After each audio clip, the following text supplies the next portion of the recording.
தோல்வி பயம் காரணமாகவே தங்கள் அணியின் சின்னம் பற்றி டிடிவி தினகரன் தேர்தல் ஆணையத்திடம் புகார் அளித்துள்ளதாக முன்னாள் முதலமைச்சர் ஓ பன்னீர்செல்வம் குற்றம் சாட்டியுள்ளார்.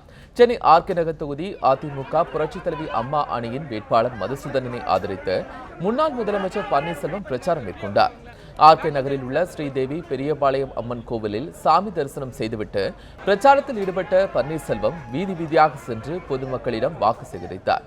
பின்னர் செய்தியாளர்களிடம் பேசிய அவர், தேர்தல் ஆணையம் தங்களுக்கு ஒதுக்கிய மின்விளக்கு சின்னத்தை இரட்டை இலை சின்னம் என கூறி தங்கள் அணி பிரச்சாரம் செய்வதாக டிடிவி தினகரன் கூறுவது தவறானது என்று குறிப்பிட்டார்.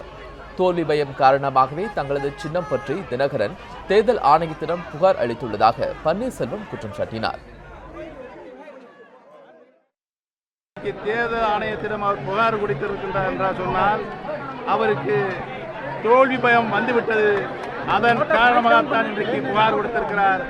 உறுதியாக அண்ணன் மதுசூதன் அவர்கள் மகத்தான வெற்றியை, மாபெரும் வெற்றியை, வரலாற்று வெற்றியை நடைபெற இருக்கின்ற சட்டமன்ற ஆர்கே நகர் தொகுதி இடைத்தேர்தலில் உறுதியாக வெற்றி பெறுவார் என்பதனை நீங்களே இன்றைக்கு கண்கூடாக மக்களுடைய எழுச்சியின் மூலம் கண்டுகொண்டிருக்கின்றீர்கள் என்பதை தெரிவித்துள்ளார்.